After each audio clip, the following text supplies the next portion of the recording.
That might be a first time ever quoting Britney Spears on that podcast.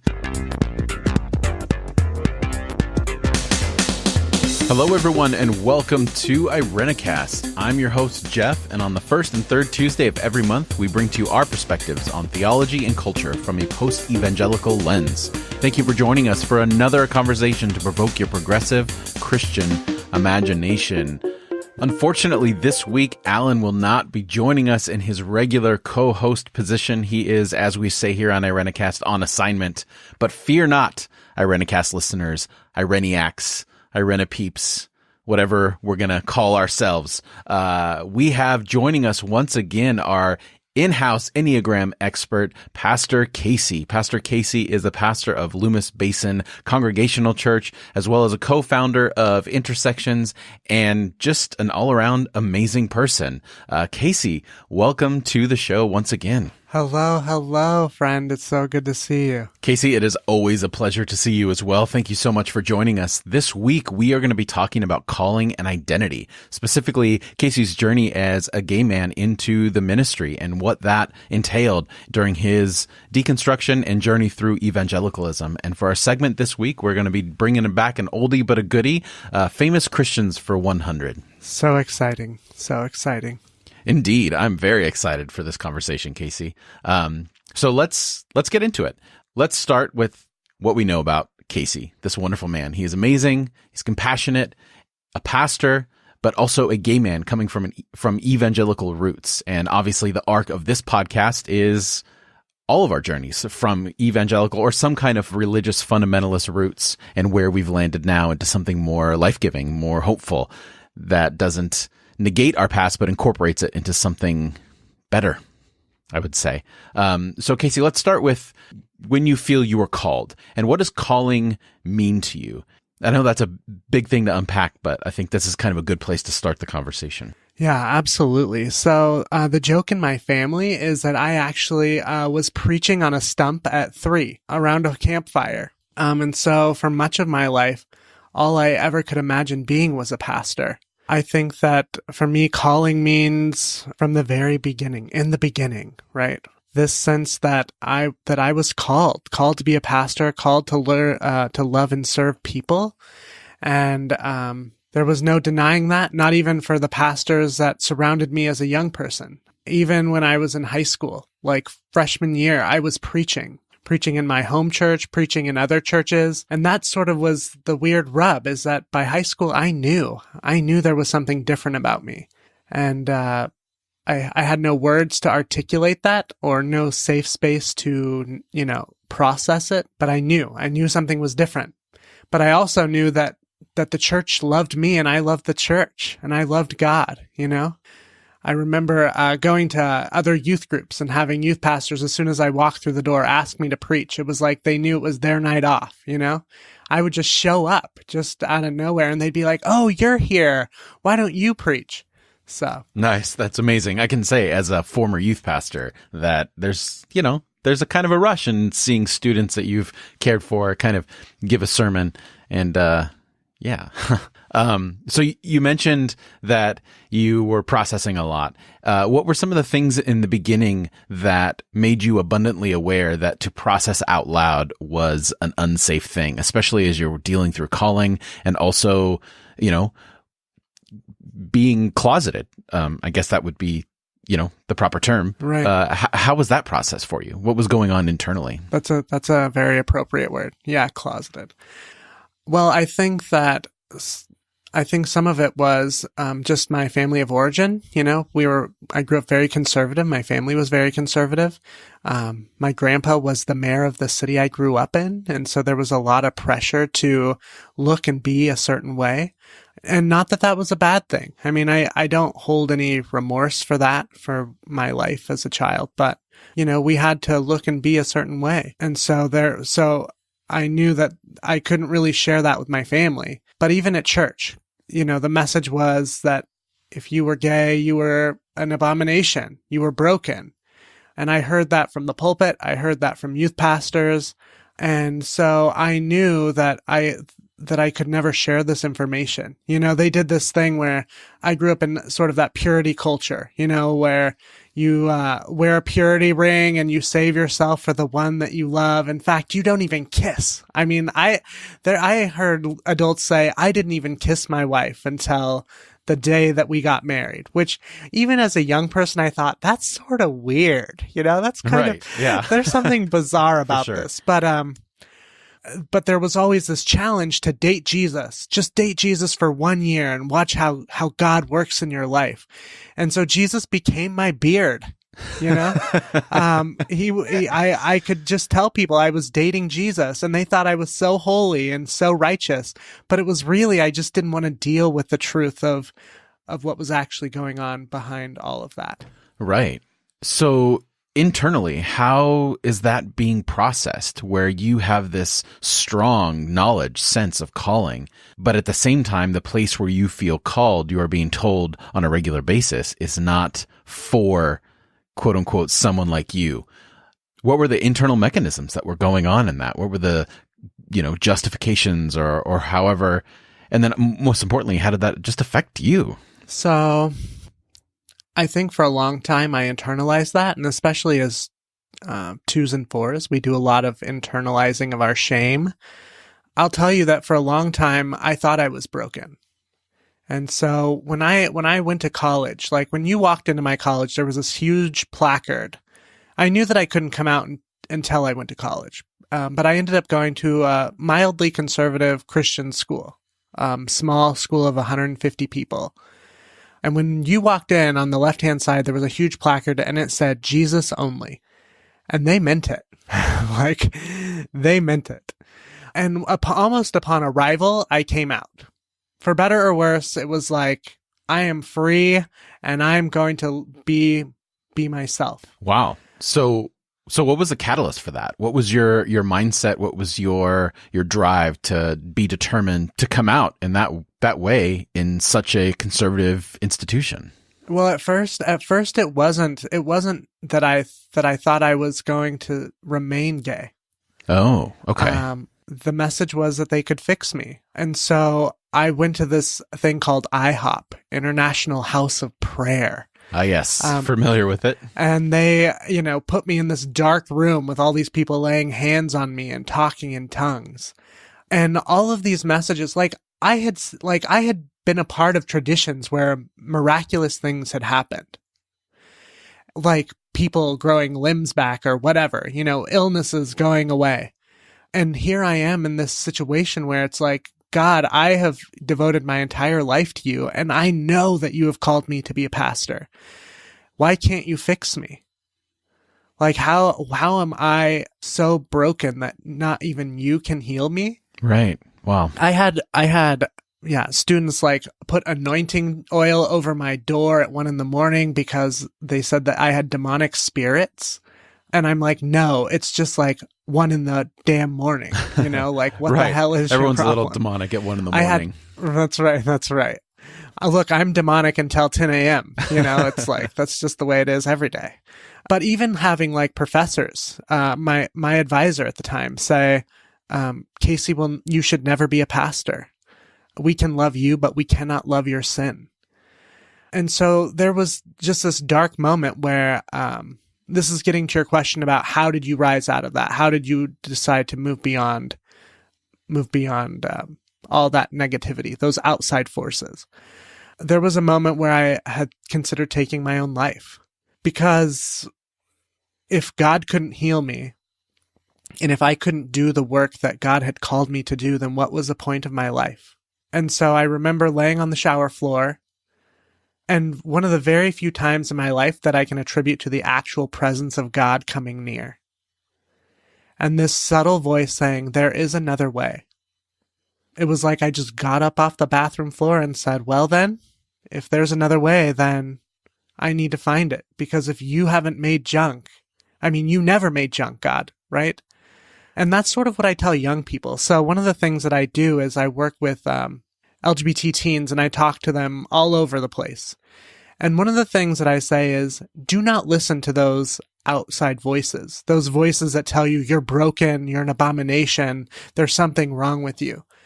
Because there's a subtle voice inside all of us that is telling us that you are good and you are whole.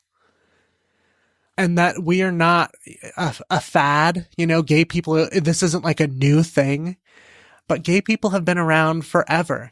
And they oftentimes have been the confidants of kings and royalty. The two-spirited person from the Cherokee Nation who worked with George Washington to settle the deal, Hejras in India. Like, there are people for thousands of years who have been LGBTQ, and it's only since colonialism and crazy Christianity that we've become a problem. Right. And so, it was for me finding that subtle voice that said, you are good and you are whole.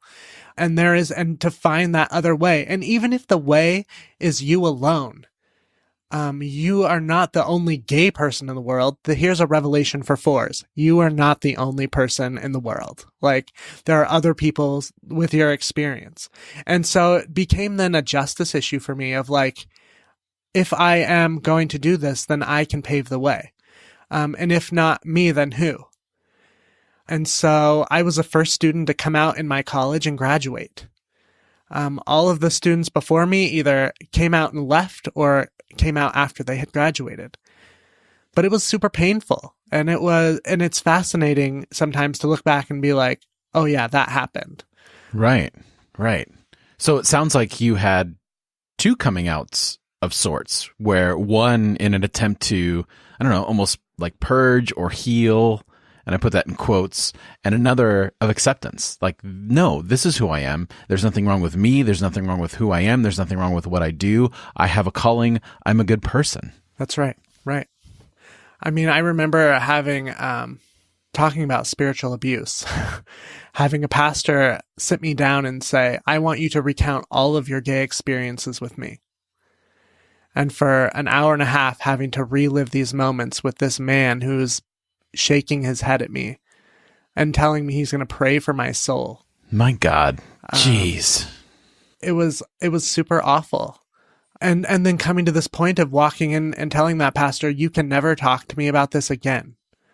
I am good and I am whole. And even at that point, still not necessarily believing it, still in the process of trying to figure out who I am and how I'm going to get through this, but knowing that it was worth it. Like, this fight would be worth it. And it has been. I mean, I have been a pastor for 4 years now. I've been doing ministry for 10, and I'm so grateful for my life. And I can't imagine my life any other way, quite frankly. Yeah. I mean, yeah, to a certain extent, we're made up of all of our struggles, but geez, I can't imagine going through all that. It makes me angry thinking about it. And even having to recount everything in front of that, whatever, administrator. Super gross. Yeah. Super gross. That's a great way to describe it. Man, I'm sorry. Right. But the reality is like coming out of that and being able to look at my call now and to see the people in whom I serve and the real big heart that it's given me. Right. It was almost upon like coming out that all of my female friends came to me to like tell me their deepest, darkest secrets around, maybe sexual abuse that had happened to them or issues that they were having with their boyfriends. I have found that as a gay man, I sort of like live in this like almost two worlds where people feel safe enough to share stuff with me, both as males and females. It's almost like because the world sees me as deviant, like now I get to share in everybody's stuff. And so I feel a deep sense of honor and gratitude for the people who have come to me and are like, I have nowhere else to take this. I have nowhere else to go with this. I kind of love that the thing that this segment of people say is preventing you from embracing God's calling in your life is actually heightening it. It's actually making something, Absolutely. Yeah, giving you something unique to who you are and allowing you to be more effective in the lives of people. Right. Yeah. And even now in my congregation, it's like the more people who are showing up are people who have been wounded by the church, for either being LGBT or having family who are LGBT or for other reasons. Maybe their political views aren't lining up with their previous places. Or I've had single moms come in and say, I want to raise my daughter in a place that will allow them to be able to be pastors and be articulate about who they are and what they want. And so, being able to serve in a church and to be all of who God has created me to be, I believe has allowed me to create a space for others where they can come and be and heal and move forward in their own calling, right? It isn't just about I have arrived, but how do we arrive together? Like, how do you find that inner voice in you that says you are good and you are whole? Yeah. Right. So how did you find that voice? It sounds like your college experience was formative for sure. Yeah. But also devastating in a lot of ways. Where were the voices or the books that you were reading or hearing from that kind of gave you the confidence to move forward and have that boldness to say, this is who I am? Right. There were some amazing people. One of the things that my college required of us was service learning. Like, we had to do some sort of internship. And so my second year, I started working at an AIDS organization, helping create community for men and women who were dying of HIV or of AIDS. Sorry. And so basically we were their family. We were their friends. We took them out to do fun stuff, but we also sat with them in hospitals and in their dying days. And the program director at that time was an amazing man named Bertram Johnson, who was a Presbyterian, couldn't be ordained, but he had his master's in divinity and social work from Princeton Theological Seminary. And I just claimed him as my fairy godfather. I was just like, I need someone who loves Jesus, but also is out and proud. Like, I can't stay in this situation without having anchor points. There was another young man who had left my college because it wasn't safe for him, but he was working at a gay bar and grill on Capitol Hill in Seattle, which is kind of like the Castro, like a gay mecca for the state of Washington. And so I went and found him. Like, someone told me his name and I just showed up in his restaurant and I just bursted into tears. How dramatic is that? I was just like, you don't know me, but I need friends. Like, I need people who know my experience and can love me through this. There were professors, the psychology professor, my boss, my third year, she was the resident director. She was amazing. There were a lot of great people who just sort of surrounded me despite all the other crazy. And I think that that's just advice that I would give any person who's listening to the podcast. Like, if there are kids in your life or young adults who you even sort of suspect, just draw close to them. You don't have to have a conversation, but children and teens and even young adults need to know that people are listening without judgment, without any sort of caveats or, I don't know, hooks. What's the word for hooks? But, they're just that non-judgmental listening is so important for young people. Right. Absolutely. 100%. So, as you're talking, you've faced some pretty difficult things and some pretty major hurts from people who claim to be God's people, and, namely the church. And for a lot of people, it's really difficult to separate how the church responds to them and affects them and God's self. In the midst of this, you seem to have a resolve, a faith that there's no question of God's existence. It's just a matter of getting past this, I don't know, particular representation of God and God's people. What did that look like for you? Was there a moment of faith, or was there always that resolve within you? Yeah, I would say, at least in those days, there was a deep resolve that, like, this was that it was me and Jesus all the way. I mean, Jesus had gotten me through my childhood. He had gotten me through high school, protecting me. Right. He was your high school boyfriend, right? Right. That's right. Exactly. And so at this point still, I had a deep connection to Jesus and the sense that we were going to get through this. I mean, you led people through a wilderness for 40 years. You can get me through this, It wasn't until later that it sort of was like, I had this major deconstruction where it was just like, I don't know if I can handle any of this, God. But I think the biggest thing is, like, You'll hear people say in traditions that maybe their church becomes open and accepting. This isn't my church anymore. This isn't my denomination anymore. I'm leaving. And they run off and start new churches or do whatever. When those very people who have been fighting for their rights have remained in the church, have stayed. That's always a fascinating thing, that all of a sudden this isn't your church, and so you have the right to just up and leave. And in the process, those who have stayed and fought, somehow it's less our church, is fascinating to me. That's the other thing about serving in the context in which I do, that for many of us, where else could we go? Like, where else? I think of that verse where Peter looks to Jesus and says, "Where else will we go, Lord? For you have the words of eternal life." I think of that so often in the work that I do, because for a lot of the people I encounter and that I serve, this is our last stop at church. Like, there is no other place for us. If we can't be here, we can't be anywhere.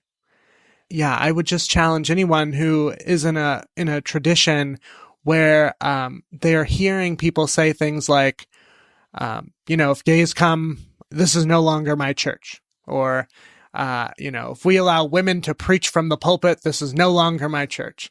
Well, what the hell? Those people who have stayed and fought the good fight, it's just as much their church, and has been their church all along too. So. Yeah.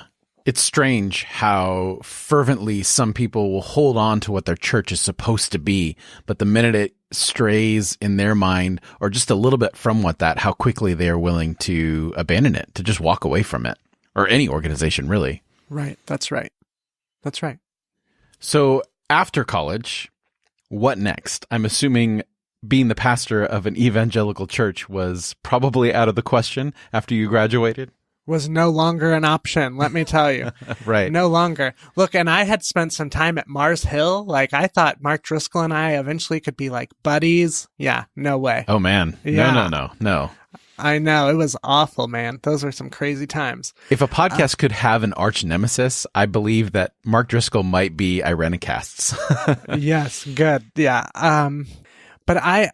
So after that, I started at the Lutheran Seminary with hopes of being an ELCA pastor. And is Lutheran the denomination you grew up in? Yeah, Lutheran and evangelical. Yeah, I grew up. I often say that actually Martin Luther saved me in a lot of ways, because his understanding of grace is what was able to anchor me in all of those times.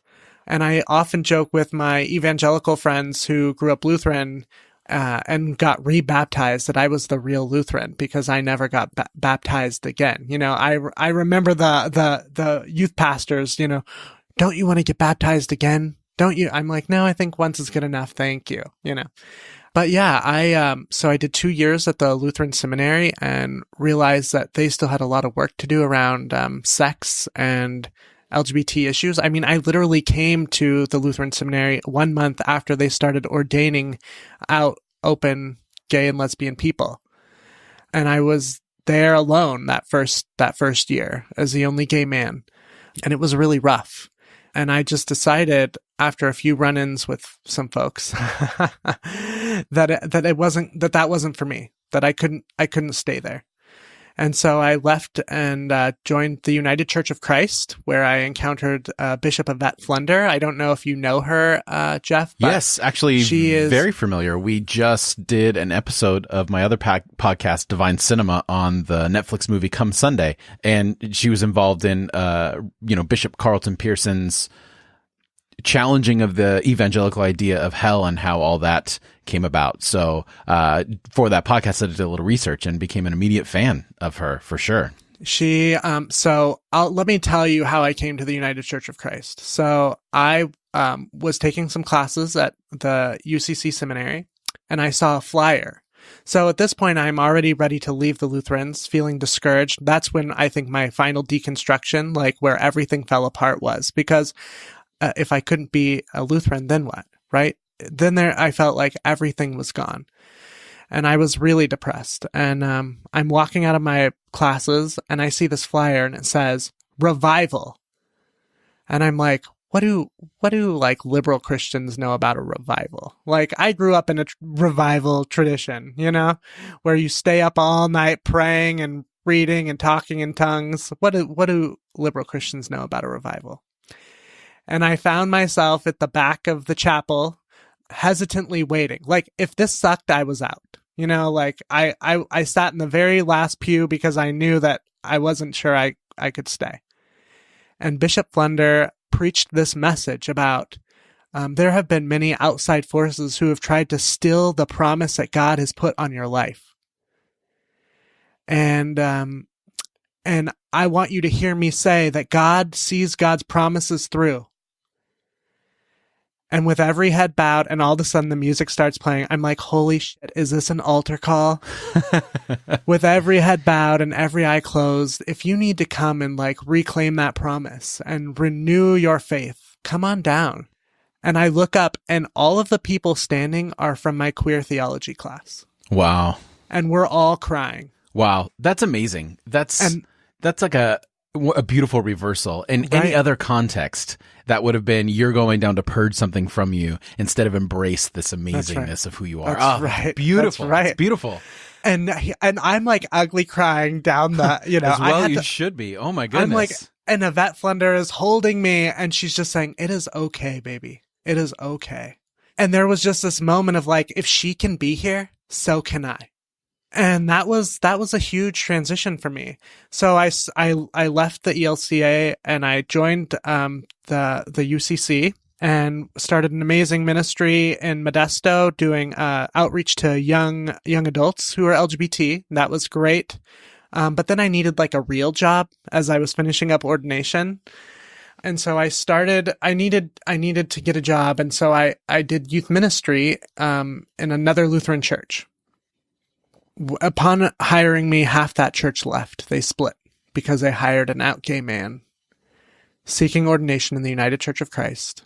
And it was super painful. People saying things like, how could they hire you to work with our children? Making accusations about my partner and I, saying that I was overweight and I looked dirty. What the hell? Just the most painful things that they could say and do. And then the pastor that was serving, he took a sabbatical and basically came back for a little while, but then left, took another call. And for 3 years, I wandered with this congregation who was hurting and grieving. They had 3 interims in the process. But a lot of those interims, they were there to help pick up the pieces, but they were also retired clergy.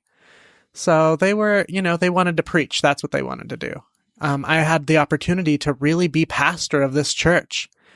As painful as that situation was, I can honestly tell you that is where I learned all of my skills in being a pastor in terms of like walking with people through the desert. Like, I understand Moses.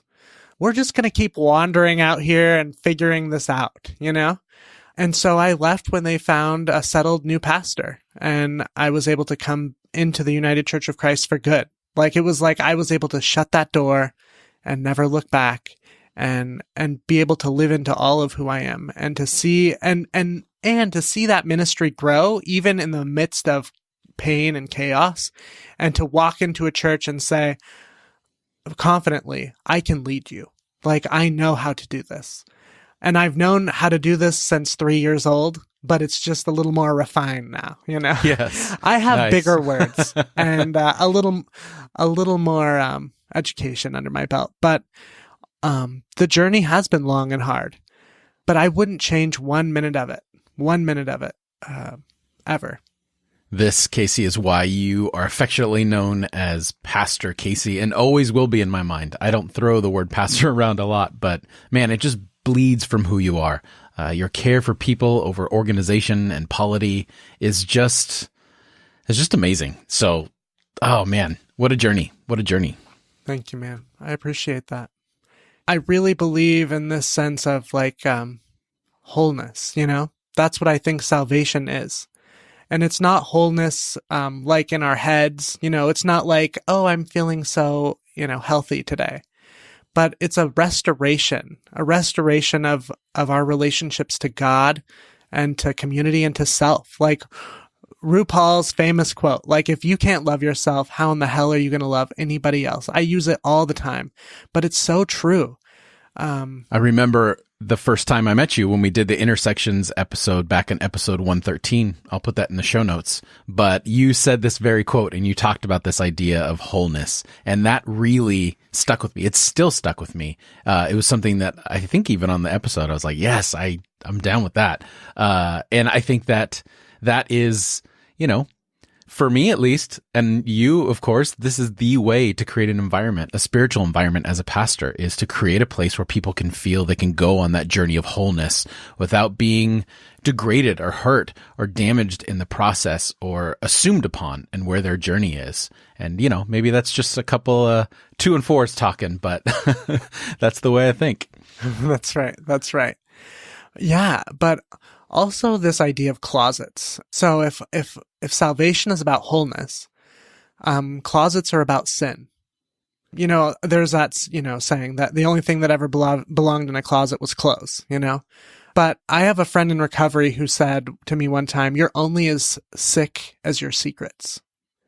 And I hold on to that, and I think that is so true for, any person who has a story to tell that they are unable to tell, and that's what I think, being a gay man allowed for other people in my life, straight people especially, who felt like there was no place for them to go and share their stories and their truths. They could share it with me, because I somehow, could hold that space for them. And so I think that one of the things that LGBT people have to offer the world is our ability to say no more closets, like no more secrets. I sometimes get in trouble for being a little like too much of an oversharer, like over authentic.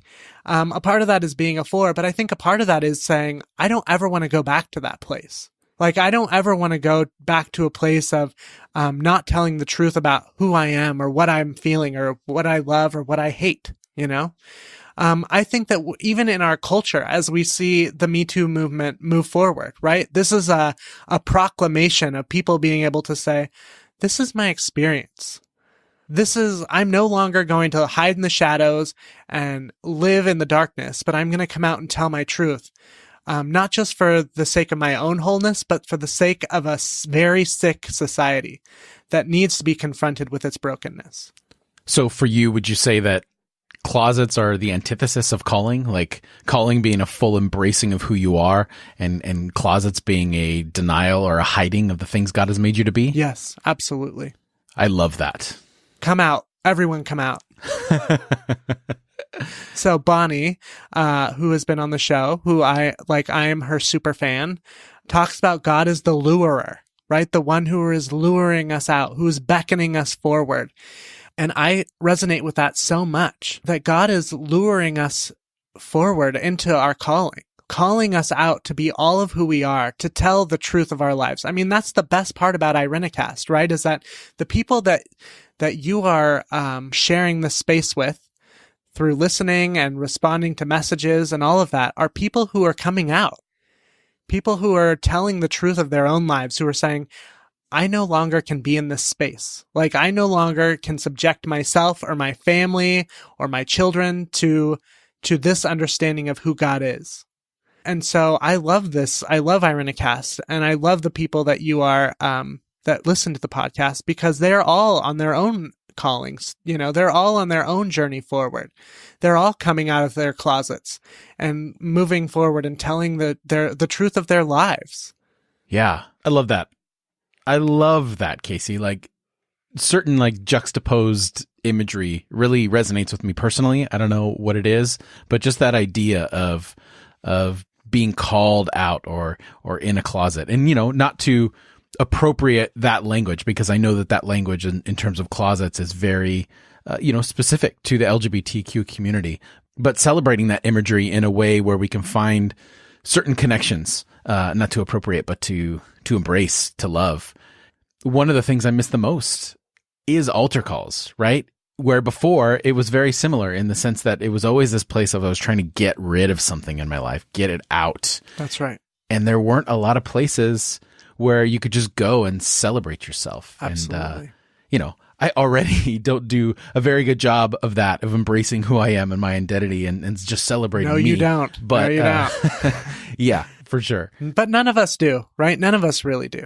And I think that is, I was talking to a teenager yesterday who is a Pentecostal, right? I mean, whoa. And who is really struggling because his tradition has said God can heal you. And if God can't heal you, then you should just be celibate, which are really terrible messages. And so the thing that I keep saying is, yeah, but what does your heart say? What does that internal voice say?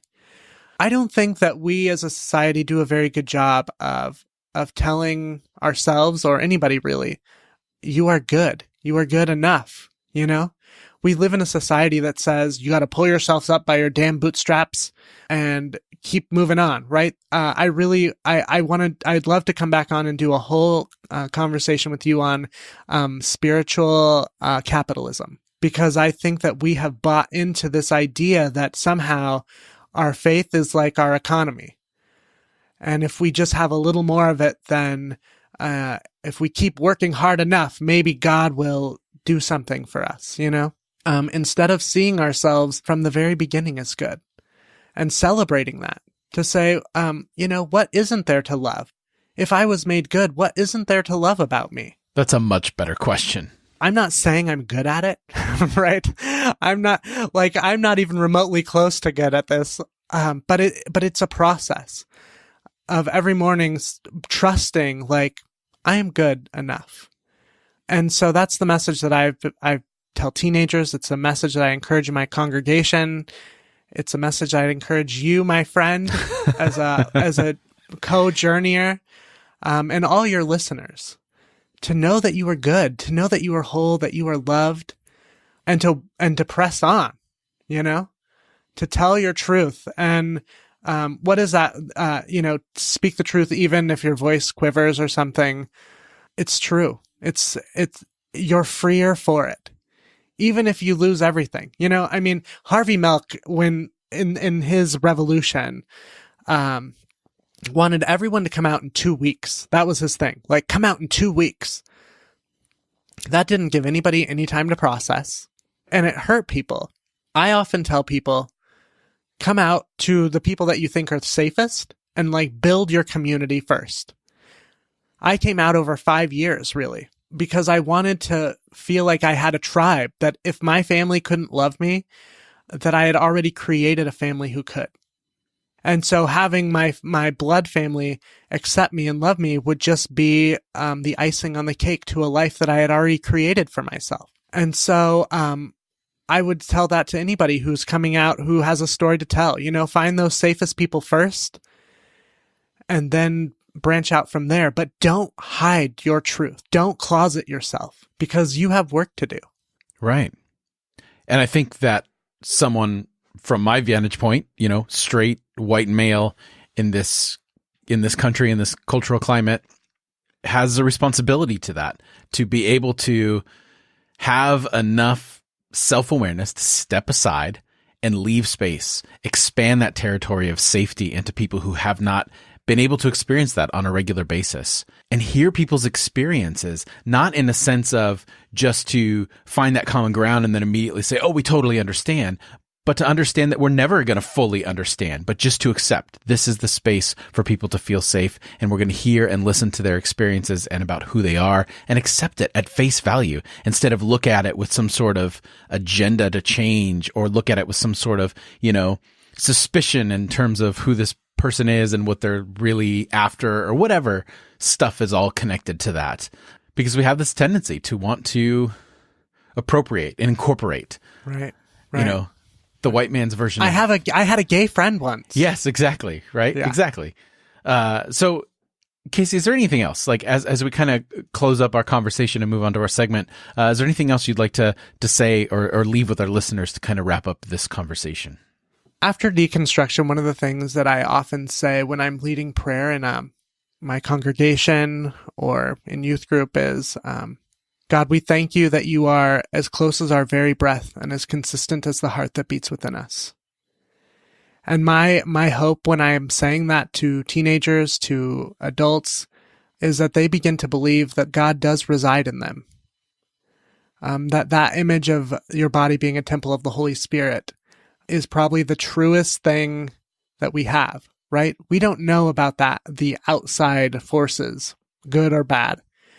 But if we could just trust that inner voice, that subtle voice, and trust that it is good and it is consistent and faithful, I think that is a good starting point for anybody who has deconstructed everything and is starting to build again, because that was true for me.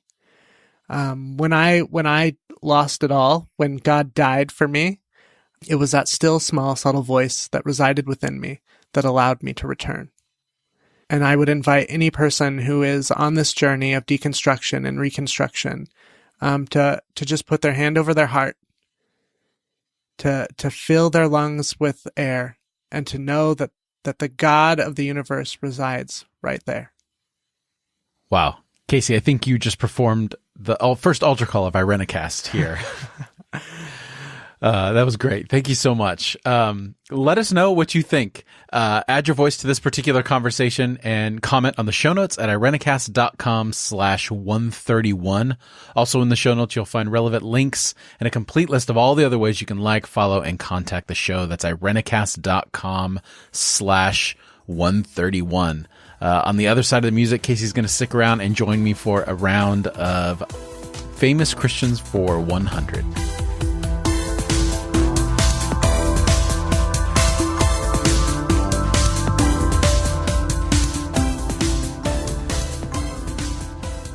So it has been a while since we've pulled out this segment. It is Famous Christians for 100, and basically what we've done is we've come up with a few quotes from prominent Christians. Depending upon your definition for Christian, you may want to put that in quotes. And basically the other host has to guess who said that. Super simple. That's exactly how it's going to work. Casey, I'm excited. Are you excited? Are you ready? I am, because last time I felt like I missed the point of what we were doing and I took it way too seriously. So I came prepared today. All right, good. I am ready. Nice. All right, well then let's get to it. Give me your first quote. Okay, are you ready for this? I am ready. The idea that religion and politics don't mix was invented by the devil to keep Christians from running their own country. I'm thinking of two different people for this one. Okay. I'm going to say Franklin Graham. No. The other person I was going to guess is Jerry Falwell Jr. Yep, you're right. I missed it. Ding, ding, ding, ding. I knew it was going to be one of those nationalistic pricks. Running their own country.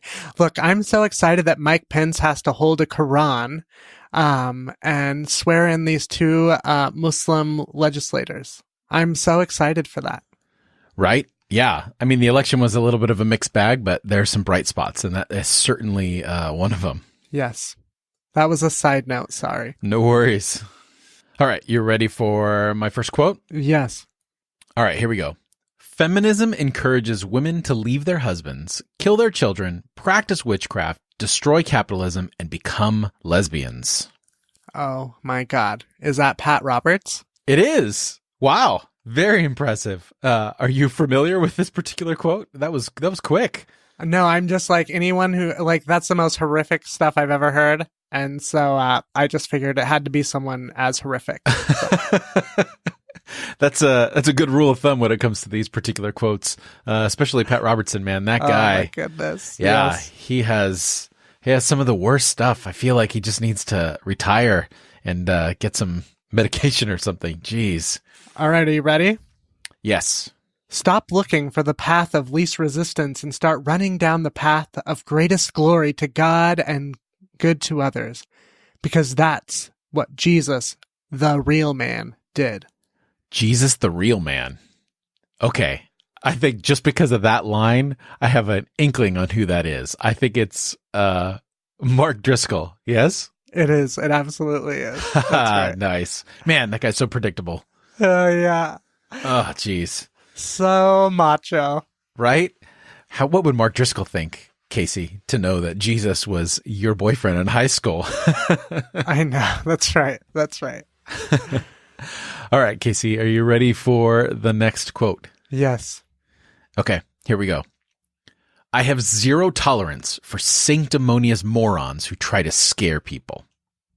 Oh my God. I mean, like, the list is long of people that could be, you know? How about, is it Franklin Graham? No, it is actually also Pat Robertson. Oh my gosh. I mean, the self-unawareness of those two statements and how he perpetuates this zero tolerance for that he is a sanctimonious moron who tries to scare people. It's astounding to me. It really is. Right. Okay, are you ready for the next one? Yep, ready. Okay. Courage is fear that has said its prayers and decided to go forward anyway. Wow. That's a very flowery. That's a Hallmark card right there. That's right. So because it's so nice and sweet, Yeah. I'm going to say Joel Osteen. So close. Joyce Myers. Joyce Myers. Man, I haven't heard her in a long time. All right. You ready for my next quote? Yep. Okay. So here it is. I feel as if I have been blessed to undergo a transformation from gangster to redeemed sinner with gangster proclivities. No. Who is that? I don't even know, but it's so intense. I have no idea. Cornel West. That is hilarious.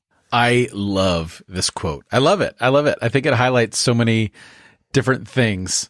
This idea of redemption when we talk about like people being redeemed or saved or whatever, and how so many times it seems to be like you go from one extreme to another. But I think we forget that there are certain parts of who we are that are always going to be there. They're always a part of our makeup, and they just are channeled into new things that breed redemption instead of something else. So anyway, I love this quote. It's amazing. I love Cornel West.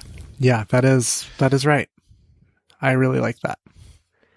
Okay, so my partner wanted me to add this one.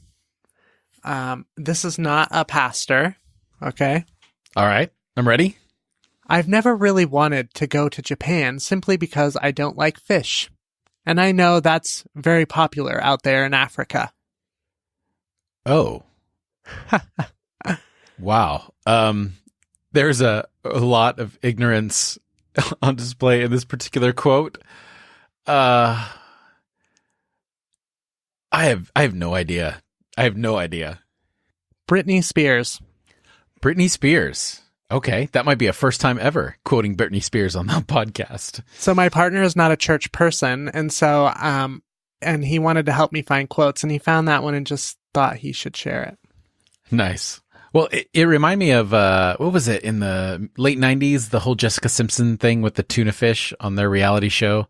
What was it? The chicken of the sea or whatever. Right. Anyway, that whole chestnut. Okay. Are you ready for the next quote? Yes. All right. Here we go. Jesus said, "Judge not, lest ye be judged." Let's stop trying to choose the political leader who we believe are the most godly, because in reality, only God knows people's hearts. You and I don't, and we are all sinners. Franklin Graham. Close. The other Franklin Graham, Jerry Falwell Jr. Oh my God. What is wrong with these people? What is wrong indeed? Man. Right.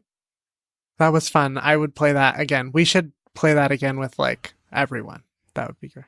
Yeah, that would be a lot of fun. It's, it can be hit or miss sometimes, but I think once you find a good quote, it makes for an interesting game. So I guess that will do it for us this week. Casey, thank you again for joining us. And how can people find you on the interwebs and what you have going on?